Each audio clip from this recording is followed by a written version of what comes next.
The key piece here is the NFT is the atomic unit of your Web3 community. The digital asset can be whatever, but at the end of the day, having the NFT and having that in someone's Ethereum address is the most important part, because then you'll be able to verify that they have it and really create this sort of engaging experience digitally with your fans and really ultimately strengthen the artist fan relationship. You're listening to the Unstoppable Podcast, the go-to place for everyone to learn about the latest innovations in Web3, NFTs, and the decentralized web. Welcome to the metaverse. Welcome to the Unstoppable Podcast, everybody. My name is Josh Gordon, and I'm your host. Today, we're going to be diving into music NFTs with Dwight Torculas, CEO of Mint Songs. He's been an investor, now he's a founder, and I'm just really excited to have this conversation with you and really dive into the world of music NFTs. How you doing today? I'm doing great, man. Thank you for having me on here. For sure. It's been pretty cool to see Mint Songs grow over the last year, and especially I'd say over the last couple months as music NFTs are coming more into the mainstream. So, I see the community building, and I think you'll have a lot of great insight to kind of share with everybody who wants to learn more about like this vertical of NFTs. But to kick us off, could you walk us through how you got into crypto and really the series of events that led to you founding Mint Songs? Wow. So that is a great story. I got into crypto around 2013, 2014. I actually got free Bitcoin from Coinbase, and that was my first ever crypto. So, was very into it. I was like the kid in my dorms in my freshman year of college, just telling everybody about crypto. Eventually got myself into ICOs around 2017, 2018. And then I got my first crypto kitty in 2019. And then just got generally obsessed with NFTs, and I think it really clicked to me that NFTs were going to be sort of the next wave, the best use case for blockchain, because I've been playing video games like all my life, and playing RuneScape and playing Call of Duty and MapleStory and all these games. None of the assets that I earned on any of those games were verifiably scarce. So yeah, naturally, I saw NFTs as just a great sort of opportunity. Yeah, and I guess as you were diving into like crypto on your own, did you have a community around you that kind of believed in it too, or did you really feel like you were going into it solo? Because I think it's interesting especially with founders and people who have been in the space for as long as you have, like how you kept that enthusiasm and curiosity going when you might have been met with a lot of resistance around you. Yeah, I think in anything in life, it's great to have a support group. And for me, having a group of my friends on iMessage just talking about NFTs and cryptos is very is great reinforcement, because I think when you first enter the NFT space, or when you first enter any sort of new frontier technology or new space, you kind of feel alone a little bit, right? And just having people around you that also share that same fire about it is very important for you to find. So yeah, that's super important. Yeah. Well, I think as we get to the music section, I'm pretty sure we're going to talk a lot more about how NFTs can build that community. So we'll get there in a minute. Okay. So you started buying NFTs yourself, early user to Coinbase and, into the crypto world. You worked in venture capital, right? And I'm kind of curious how you started to identify like that transition for yourself from VC to founder, and especially how you knew like I want to work in Web3. Yeah, shout out Kyle, Evan, Saud, and Omar over at Arab Angel Fund. I worked as an investment associate over at the fund, helping them manage $100 million to invest in U.S. startup companies at the seed stage. Luckily for us, we saw I believe it's now 6 unicorn companies that all came from the investments that we made out of that fund. And I really spent a lot of time watching how these founders went from 0 to 1 and then 1 to scale. Uh, it was a key focus of mine for the last 4 years, and um, you know, talking on the NFT sort of NFT side, whenever I decide to collect a new NFT project, I always like to put my venture hat on, because a lot of what we did as seed investors was really evaluate teams and really see, are they the team to build something crazy and successful out. Uh, Really carrying that over into the NFT space. A lot of my thesis in getting into projects like Bored Ape or Deadfellows or Doodles was really, is this team the team that I want to put my my money and time and energy behind? So uh, that's really that's really how I played the game, and then it goes even further into when I first got into NFTs around 2020. I got in the closed beta of NBA Top Shot, and for me, I got into CryptoKitties, way before then, and followed Dapper Labs through their investment from Andreessen. And just knowing Andreessen as a powerhouse, I knew whatever Dapper Labs did next, I wanted to get into it big time. So I got into NBA Top Shot big time, and uh, that the NBA Top Shot community was actually the reason why I got into Bored Ape Yacht Club event initially, because I saw all of my friends that were very successful in NBA Top Shot turn their profile pictures to Bored Apes, and I was like, wow, this is how I identify with the people that I've spent a lot of time with, the people that are also equally as passionate about NFTs as I. So that's sort of really why I entered the Bored Ape Yacht Club the day after the day after they minted, because I wanted to feel a part of something, and I wanted to identify with the people that shared similar interests to me. Yeah, that's really interesting how you kind of identify with different NFT collections on this shared interests, shared values kind of mindset. Do you, now to pull that thread a little further, like, do you still identify with those different communities as they've evolved over the years? Or not even over the years, like over the last year. I also, like you, got into NBA Top Shot. Not as early, but I felt like my journey actually followed yours, but just like a lag step behind, because you were kind of my intro to NFTs in late 2020. And so I joined Top Shot, had a lot of fun with it, started understanding the idea of NFTs as collectibles, literally saw you get an ape, and I was, started to dive into that, and then started to learn about how NFTs can be, PFPs and identity focused. But a lot's happened since you first got in after Mint, but I see the collection behind you on your wall. How do you identify with them a year later? Like, is that identity more cemented, or has it changed a little bit? Yeah, it's definitely evolved, right? And as more and more A-listers come into Bored Ape, a lot of like the Bored Ape community has been thinking, oh, is this really the direction that we want to go? Having MoonPay bring on a bunch of celebrities into Bored Ape Yacht Club in some sense non-organically.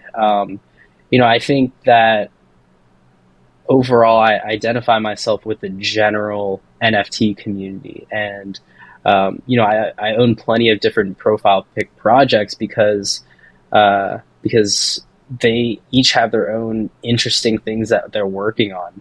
When you are an investor at a venture fund, you also think like, you know, these are companies that you want to ride with, and even through the ups and downs, you want to be part of that journey, because at the end of the day, you're betting on the people, and I love the people that I've been meeting through all the groups that I'm a part of. So it's just such an interesting time to be, finding your tribe, and really technologically mediated tribe finding, which I just love. So yeah, no, I still identify with a lot of folks, and I mean, I'm especially in the Bored Ape Yacht Club, there's a group of us called the Secret Society of Hip Hop Apes, and we have a group chat on Twitter that is awesome, because we're all just talking about just talking about the market. It's just an amazing time to be finding your tribe in Web 3.0. Yeah, totally. Well, I really resonate with that. I think it's been interesting because I wasn't on the internet 15 years ago when maybe a lot of the social media was just getting started and a lot of these things were just getting built. So I don't have this perspective of like what it felt like to be on the internet and be part of forums or communities necessarily, pre big social. Um, but it seems like this has kind of rejuvenated internet activity in a way and allowed people to talk a little bit less just sharing their life on social media and actually engage with groups that they want to be in. Because I think our social media feeds quickly evolved to be like, we don't really want to engage with 90% of the things we're scrolling by. And all of a sudden, with the communities you join, you find much more inclusivity. But well, I do want to focus on music. So let's talk about like circling back to you talking about putting your VC hat on, identifying like teams and watching founders go from 0 to 1 and then 1 to scale. Like, what made you hone in on music as your Web3 focus of like use case and where you really want to devote time and build products out? Yeah, I am huge on music. I mean, ever since my parents got me my first guitar, I've been playing in bands through middle school and high school. I started trying to I made covers, acoustic covers on YouTube that you can check out on my YouTube channel. I tried to produce music. I go to shows and festivals regularly. I mean, even back in high school, I'd go to like the Warp tours and check out my favorite bands there. And now that's sort of evolved to today where I'm going to electronic music festivals with my friends. Uh, I mean, a lot of what attracts me to the NFT space is community, and a lot of what attracts me to the music space is community. Like the communities at music festivals and the communities at shows. I just love being around people feeling that energy. So that's really what brought me to the intersection of music and NFTs because everything that I have done in my life has been centered around these two things. So for me, it's just like the perfect moment, right? Like I've learned how other entrepreneurs have done it, and then really taking that learning and putting it into action and building a business that truly supports artists and really helping them, you build sustainable incomes. Really thinking of NFTs as supplemental strategies that that'll supplement their tour revenue and their merch revenue and their streaming revenue, and really trying to help educate as many artists that this is the way the world is moving, and a lot of the younger generations are you know are digital natives, and they only know digital assets, so they're going to want to when they become of age, they're going to want to participate with with their favorite music artists in the same way that they participate in video games like Fortnite and Minecraft. So that's sort of how I see the world evolving. And long answer short is why I'm here today, building at the intersection of music and NFTs. Totally. Yeah, I think it's really awesome to see people jump in to build around, passions of theirs, especially when one was not necessarily business focused. Like you enjoyed music because you enjoy music and that experience. And then also someone who enjoys like the business building and the investing side of things, being able to combine those, a great intersection. So you mentioned like some revenue streams. Is revenue and creating like livable wages for creatives and artists the main problem that you're focusing on? And like I asked that, but more broadly, like what are the problems that artists are facing right now in the music industry that need innovation, and what's your vision for solving some of those?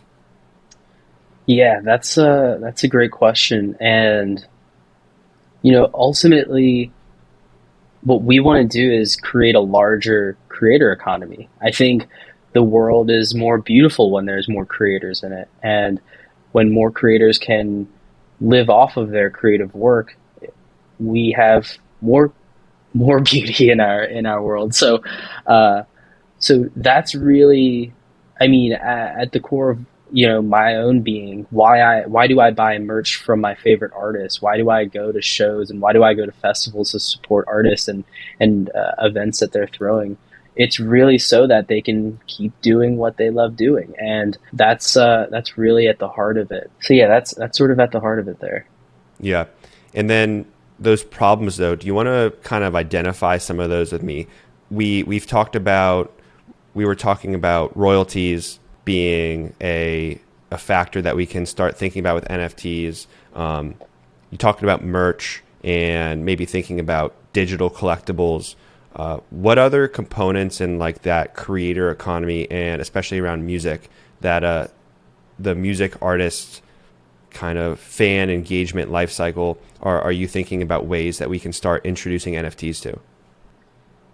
Yeah, that's a great question too. So you know, NFTs are really a digital merch strategy for an artist, right? It's augmented by the blockchain, so now you can track every single piece of digital merch that you put out, and you can make money on the secondary sales of all your digital merch in the ecosystem. So, when you think of what music and NFTs may look like in the next 3 to 5 years, I think that a lot of it is going to mirror what we currently experience today with music artists and their physical merch strategy. Um, so I think I think at the end of the day, it's really adding this gamification layer on top of your brand, where you can engage your fans in a totally new way, which at the end of the day it strengthens the artist fan relationship, because you can engage with them in a totally new way. Your fans are collecting, and in many senses that they're economically incentivized. You sort of turn your fans into a street team that now are properly incentivized to keep going out and market for you. Um, I think that's one of the most magical parts of NFTs in general, is that you now give pieces of your brand to your fans that they can grow with, instead of sort of the Web 2.0 version where your fans are just giving. Now it's in Web 3. It's sort of this great feedback loop of you give to your fans, and your fans can actually grow and give back, and then fuel the ecosystem altogether. I don't know if that answered your question, but I think it does. I guess if someone has not bought their first music NFT and they're hearing you talk through the ways that the fan can engage with the artist, I'd like to provide a little bit more clarity to them on what those ways really look like in terms of how they can grow with the artist and why it could be beneficial to them. A lot of the talk is on how creators can succeed, and I'd like to make sure we're also focusing on talking about why that actually helps the fan too. It's not just a way for creators to make more money by selling NFTs, right? It's a way for actual communities to like grow together in ways that feel connected and engaged. So, when you talk about that ecosystem growing, does it just look like buying an NFT from an artist, and how does that connect the two, the fan and the artist? yeah, a lot of the NFT spaces is based on identity, right? You identifying with your tribe, you identifying with your favorite music artists. I mean, why do you buy, t-shirts, vinyl, posters? It's really to identify with your favorite artists, and that's really what is happening at scale, in the NFT space, but really hasn't happened at the music level yet. We only have, I'd say 10,000 max music artists in the NFT space that have minted NFTs, across all the different platforms. There's millions of music artists. I think over time, it's going to be an ecosystem filled with music artists and collectors that truly understand what it means to identify with your favorite artists. And as time goes on, I always like to go back to this idea of NFTs being a gamification layer, because as time goes on, these NFTs can be game pieces that you as an artist can activate at any time. You can do things like, if you owned my tour poster from last year, then you have, a discount on my tour tickets this year. Or if you owned if you own any of my songs that I dropped in 2021, then you have access to buy my album today, early access. So I really think that the larger vision of what music and NFTs look like in sort of the next 3 to 5 years is that many people. I think every single music fan is going to have at least one NFT of their favorite artist. And then to go even further, music artists and music collectors are going to want to own the platform that they're spending time on, right? Like right now, we're all getting hip to ownership of digital assets, but the next step is DAOs and owning the platform that you're spending time on. And in the next 3 to 5 years, I'll chalk this up as a hot take, but I think the largest music company in the next 3 to 5 years is going to be a DAO that allows music artists and collectors to own the platform that they're building on. No longer is an artist going to say, "Oh yeah, I'm going to upload my music to this platform that I don't even have ownership of. Why am I doing that? When I have ownership of this platform, I'm going to put my IP here because I'm incentivized to do so." That's sort of how I see the music NFT space evolving. And for us at Mid Songs, we're focused on that reality of really living this sort of Web3 native reality where our music artists and music collectors own the platform that they're spending and they're spending a bulk of their time and money on. Gotcha. So yeah, I hear you talking about actually being able to mint your music as an NFT and fans can own that. You talk about like posters and kind of more image NFTs or just other forms of media that don't necessarily relate to actual like MP3 files, but that can still relate to the artist that fans can engage with. And then on top of that, owning the platform. So instead of relying on the distribution of some of these streaming providers, you can upload your IP, and that can be in the form of music NFTs, and fans can purchase straight from you. So I think what you're alluding to really is this like 1,000 true fans concept, right? Like, is that what you see playing out in terms of when you can find your community, you can find your 1,000 true fans who want to engage with you on your own platform versus just like a Spotify? Like, will we see a lot of kind of micro artists in terms of you're an artist and you have 1,000 fans here and another artist has 500 and just thousands of those? Or will like the proliferation of that be greater in the future? Or do you see that just being still kind of a small section and still a lot of the majority of artists that everybody really resonates with being the main ones? Yeah, the 1,000 true fans idea is a great one. I think trying to put all artists under this umbrella is hard. I think it's a good thing to aspire to be. I think one thing that the NFT space will allow is, you can have thousands of fans, and if you create a healthy economy through your NFTs and the gamification that you add, you can make a sustainable living from the secondary transactions of those NFTs. So, but I think getting there is definitely important, right? And we've launched a couple of products that, a lot of what we do at our core at Mint Songs is help music artists go from 0 to 1 with their Web3 communities so that they can eventually make those 1,000 true fans that are riding with them, that are, really participating in the gamification of their brand. One you sort of alluded to a product that we recently launched called Posters that allows artists to turn tour posters, show posters, and prints into NFTs that they can give away to their fans, and their fans just need an email to claim it. We have two key technologies that enable us to do this. One, we're on Polygon, and two, we integrated with Magic Link. So we're able to attach a non-custodial crypto wallet to your email address, one that's zero knowledge. So we don't know the private keys, and Magic Link doesn't know the private keys. You're the only one that can access those private keys.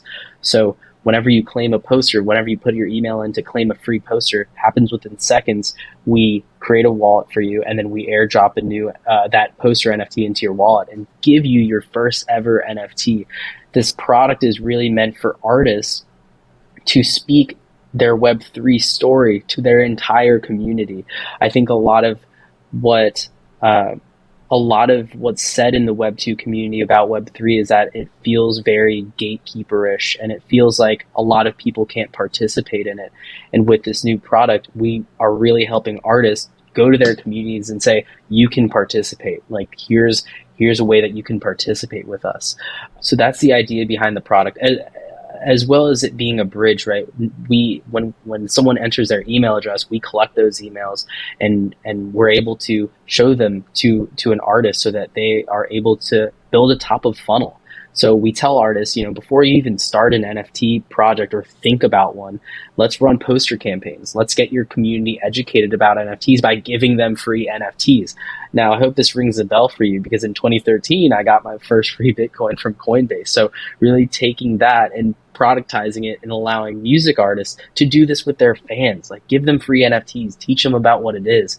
And then at the end of the day, when you have all these NFTs circulating, I think the most important part of a Web3 community is really the data play, right? Like, if you have a massive amount of Ethereum addresses, you're able to draw very interesting analytical insights about your community because you have transparency into every single Ethereum address. And now you can be more data driven about what you do next in the Web3 space. Now, if you're sold on the decentralized future, or that most things eventually will have some sort of decentralized component to it, then having a Web3 community and starting to build it now is going to be important for that future. And having as many of your NFTs out there will allow you to see what your community is doing. You can see things like 20% of your community is also building on Sandbox. So go build a Sandbox property or go perform a Sandbox show. Really allowing artists to be data driven about what they do next, i.e. helping them make better decisions, i.e. helping them make more money because they're being more data driven about what they're doing. Yeah, wow, I really like that point you bring up around being data driven.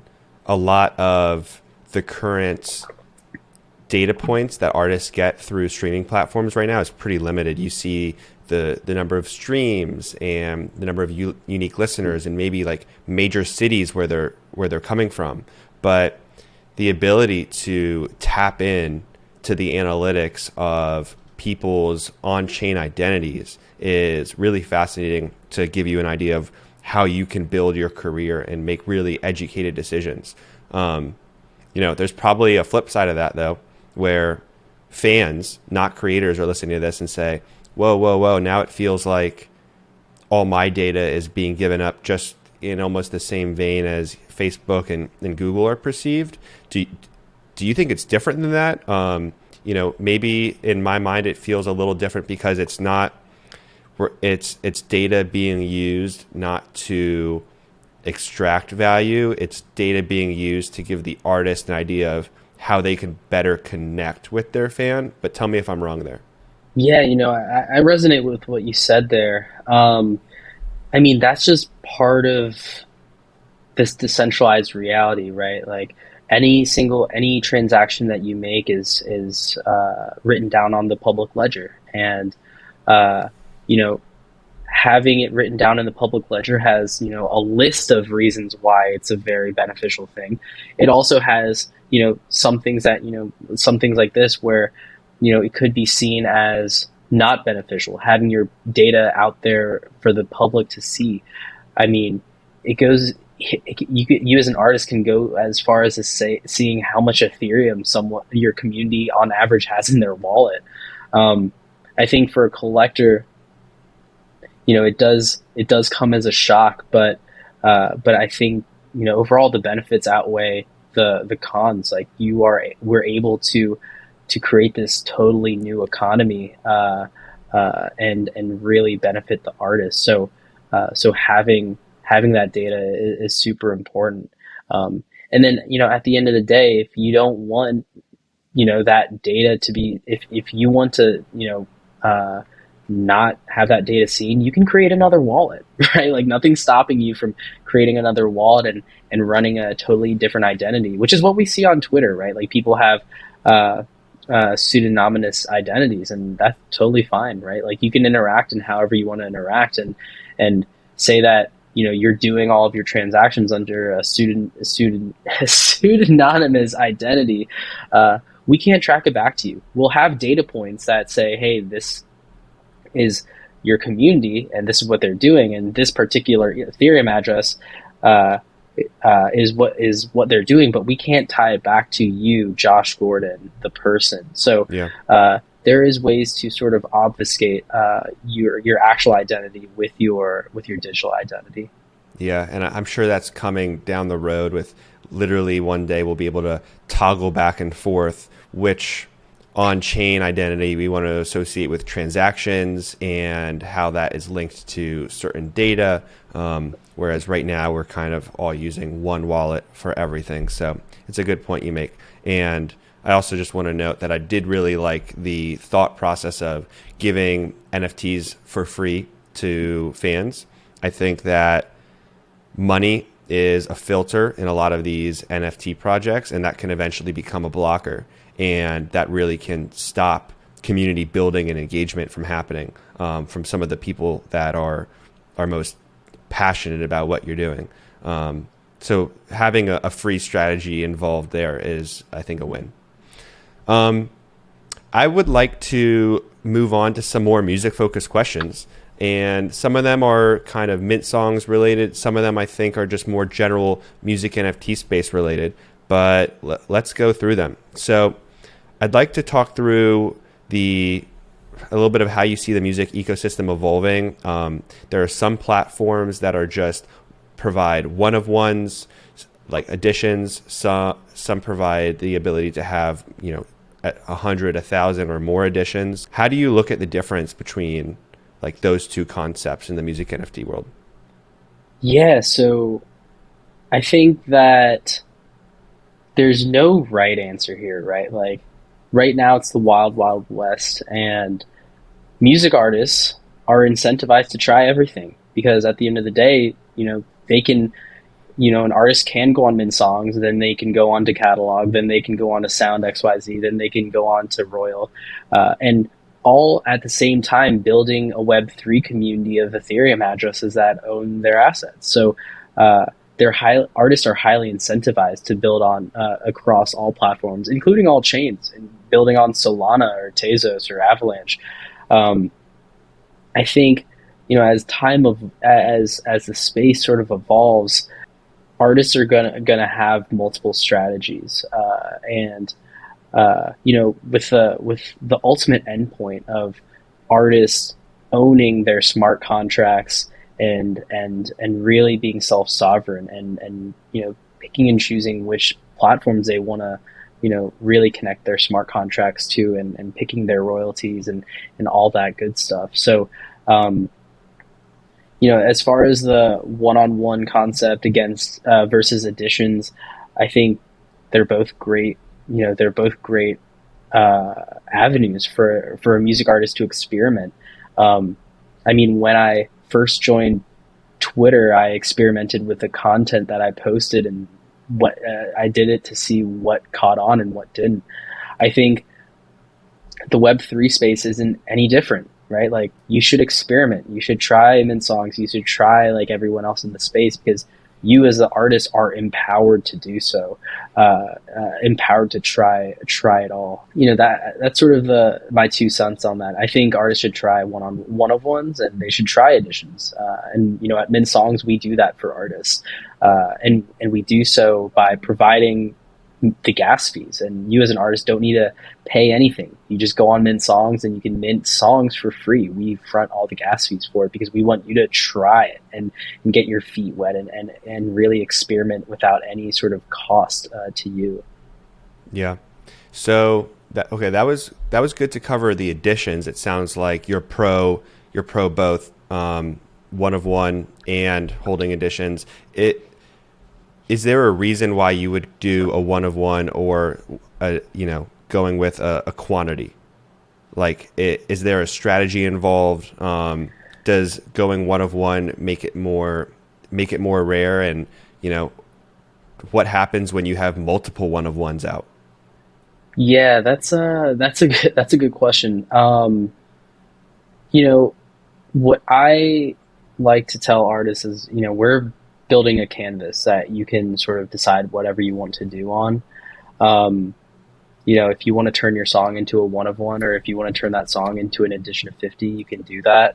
Uh, I think when you think of how, going back to my point on mirroring the physical world into the digital space, um, I think, people want to participate. Like, eventually, like, is it scalable to make one of ones? Because you as a music artist, you aren't cranking out a bunch of music, right? So are you going to, you know, turn all of your songs into one of ones, or are you going to turn them into editions that allow more of your fans to participate in your, in your NFT ecosystem? Um, that's really up to the artist, right? Like, a lot of artists, want to just create one of ones and and really create their music as rare pieces of art. And then some artists want to do additions.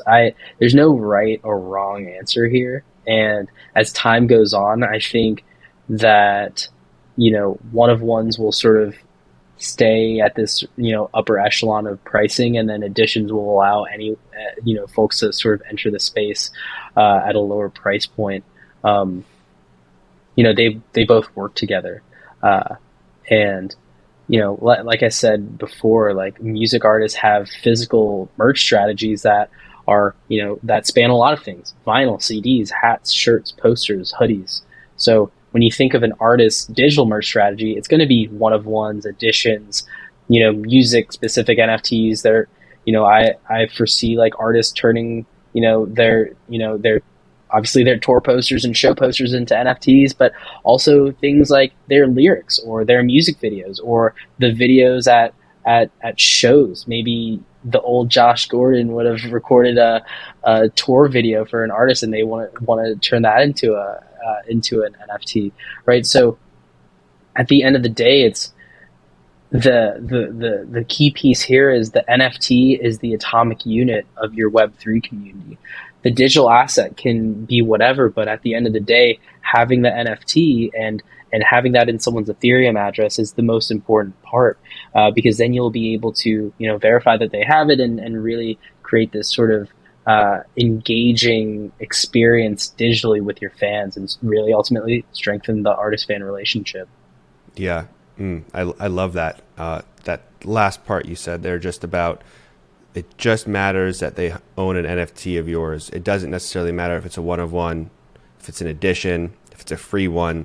You create that connection between the fan and the artist, and that can allow you to communicate and engage in ways that are really just limited to how creative you can get.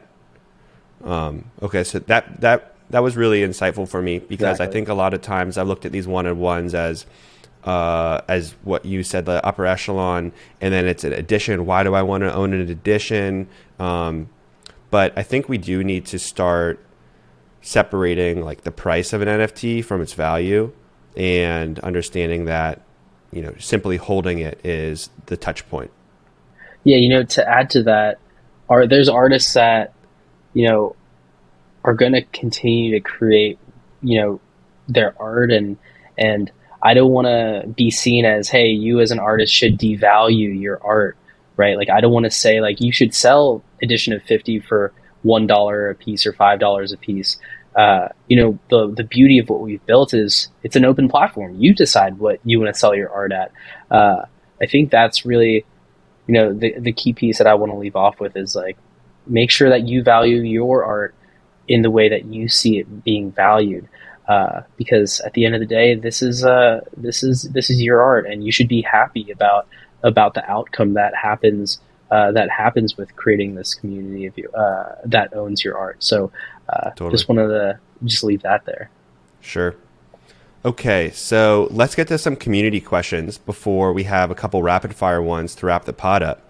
We threw it on Twitter, asked people if they had any questions, and I'd like to answer some. We kind of touched on it earlier, but I wanted to give you a chance if there were any other technical and cultural challenges in scaling music NFTs that you feel like we haven't addressed yet. Yeah, so this is definitely a problem, right? There's a top of funnel problem where artists and collectors and essentially music consumers haven't entered the NFT space in mass yet. And what we need to do is, unleash the floodgates. We need to, for us, we want to build tools that allow, artists to onboard their entire Web2 communities into Web3. Once we can do that successfully, everybody in the music NFT space will benefit, right? Because you have more people that are interested, you have more, buying power, there's more artists that can benefit. So, a lot of what we want to do is increase the whole of the ecosystem, ultimately bring on the next 1 million music consumers into this space. And I sort of say that as an ode to what Nifty Gateway did, because they did a lot of work bringing a new sort of cohort of NFT collectors into the space through digital art. Same thing with what NBA Top Shot did, bringing a totally new cohort of people from the NBA collector space who, maybe went to a couple games, maybe collected Panini, basketball cards, but now they're collecting NFTs on NBA Top Shot, bringing a totally new set of people, a set of eyes into the space. That's what we want to do with music, in music overall. Is let's bring in a massive new group of people that are totally new into NFTs, and like let's create a massive ecosystem so that everyone here benefits from it. And that really served as a lot of inspiration to our posters product and allowing artists to give free NFTs away to their fans, so that folks can get their first free NFT. And we've done this with a couple of artists so far, and in the last month we've onboarded over 15,000 new people into our ecosystem through that product. So we're gonna pour the gas on the fire here and really ramp it up so that we create this larger whole for the music NFT ecosystem. Yeah, I love it. I feel like one of the challenges here is just how normal streaming has become. And, it's funny to just think about 10 years ago how new of a concept that was. But we went from buying music, owning our own collection of CDs, and then we went to being able to stream everything, at the click of our fingers, and kind of lost that collection aspect. I feel like Spotify playlists have brought a little bit of the curation back into the mix, but now as we're shifting back from streaming and a little bit more to ownership, getting that across to the average consumer is a cultural challenge I see playing out. But I know that with the things you mentioned, like free NFTs and whatnot, we can get there. Thanks for making it this far into the episode. I hope you're learning a lot. We recently launched a new Discord channel within our server for the Unstoppable podcast. In the channel, you'll find a cool surprise. So head over to the Unstoppable Domain server, find our podcast channel, and check it out. And you'll want this password when you're there. It's GM Podcast. The password is GM Podcast. That's all I'll say for now. Stay tuned for more passwords in future episodes. See you in Discord. Now, let's get back to the pod. So, one more community question, and I'd like to throw it out to you which one you want to answer. One has to do with metadata, and one has to do with what problems this all solves for the average music consumer. I think we've talked a lot about like niche groups, but maybe not necessarily the average music consumer. Do you have one that kind of Mhm. lights you up a little bit more? Do you want to talk metadata or music consumers? Yeah, I can touch on the metadata aspect, although my co-founder Garrett can probably talk to it a little bit more than I can. Um, so, you know, NFT metadata, and for people in the audience that are not hip to metadata, it's just the data that is attached to the NFT that allows it, that gives it a, descriptors and helps people identify what it is. Um, Metadata is super important in music and in streaming because it helps you categorize music properly. So you can sort it and sort it by genre, sort it by artist, sort it by XYZ. So um, I think over time, music NFT metadata is going to standardize itself, and we're going to start seeing, things like the decentralized Spotify and the decentralized Pandora pop up because we're going to be able to sort all these songs on a standard, sort of with the metadata standard. So it's important that we sort of nail it sooner than later so that we can, work towards that future of allowing, people to build apps on top of this layer one of music that we're sort of collectively building across all the music platforms. Yeah. And so that metadata would include anything from genre so that we can create playlists, or does that go a lot deeper, and the metadata could include information about holders, and you could create all types of interesting kind of layer two applications that show the community involvement and whatnot. Yeah, we have a Notion table of a bunch of folks that are collaboratively working with us to figure out the NFT metadata standard. Folks like Jack Spallone over at Hi-Fi Labs, and Jeremy at Catalog, and David Greenstein at Sound, and Kyle Dillon at Arpeggi. Like, it's all a collaborative effort to figure this out together because it ultimately will benefit us all at the end of the day. So, other things like credits, like who's credited on the metadata, and Creative Commons licenses, and just anything that can just be a helpful descriptor to the music is super important. Yeah. Well, I'm glad people are thinking about that. It's something that the average person definitely wouldn't even consider as being a factor into this, especially because it's one of those, it's under the hood. It's something you don't necessarily see, but it's part of the code base, right? So awesome to see that it's a collaborative effort across the Exactly. community too, and not just one company leading the charge. All right, let's do 1, 2 Web3. So I've got some questions for you. One, who's an influential Web3 creator, entrepreneur, collector that's really inspired you or educated you? Oh man, there's so many. There's so many, but I'm gonna shout out Pac because every project that Pac puts out, he's a digital artist. Every project that he puts out just like melts my mind, and I'm like, wow, this is truly, just truly innovative. I love the work that he puts out. Yeah, I keep trying to mint some of his stuff, and it's like these mints open for like a minute and then they go away or something like that. But yeah, he's awesome. Favorite NFT? Favorite NFT. Let's see. I own the I own Beeple's debut NFT. Politics is bullshit. I bought it on Nifty Gateway.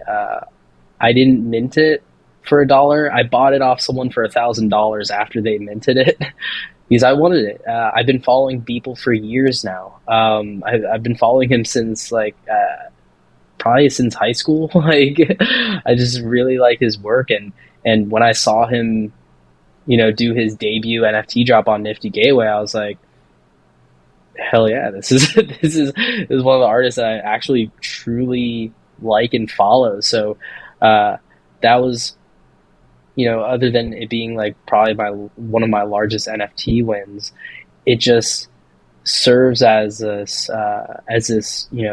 moment in time where the passions of mine and in the digital art space just collided with my passion for NFTs. So that's a special one to me. Yeah, shout out Beeple. Yeah, that's awesome. I feel like I remember seeing on your Instagram story when you posted about it, and I I hadn't honestly I hadn't heard of Beeple then, and I dove in, and ever since then I've sat around the couch with my roommates for a couple hours just going through day by day, just being mind blown by awesome Beeple pieces. So Oh awesome my artist right goodness. there. Congrats on that pickup. And then last question: in 5 years, what's the craziest thing you'll think we'll be doing in the metaverse or with music NFTs that people aren't even thinking about right now?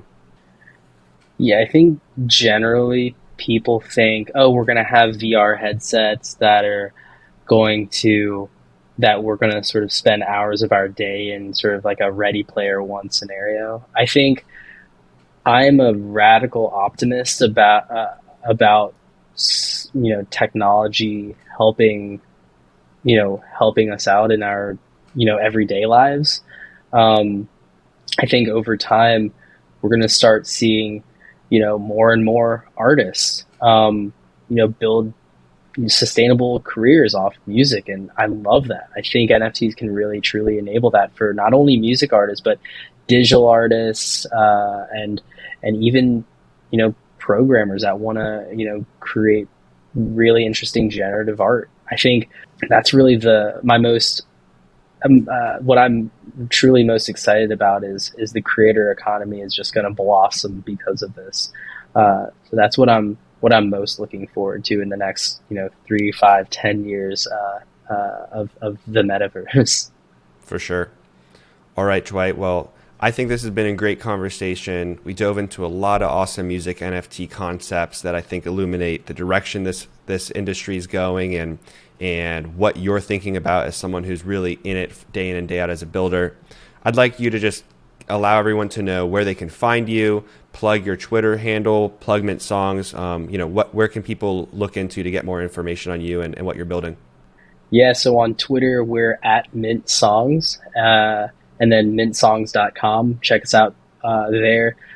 Join us in Discord.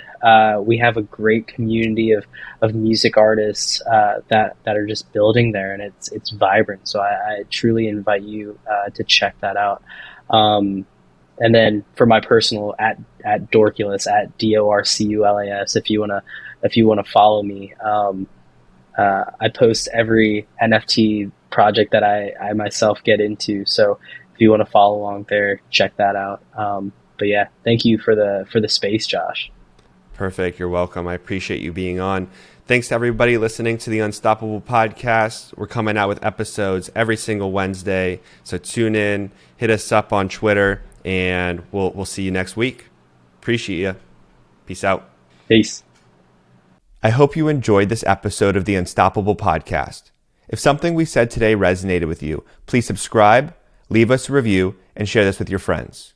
And remember, this conversation doesn't have to end here. Tweet us your thoughts, ideas, or questions at Unstoppable Web. Thank you so much for listening, and we'll see you next week.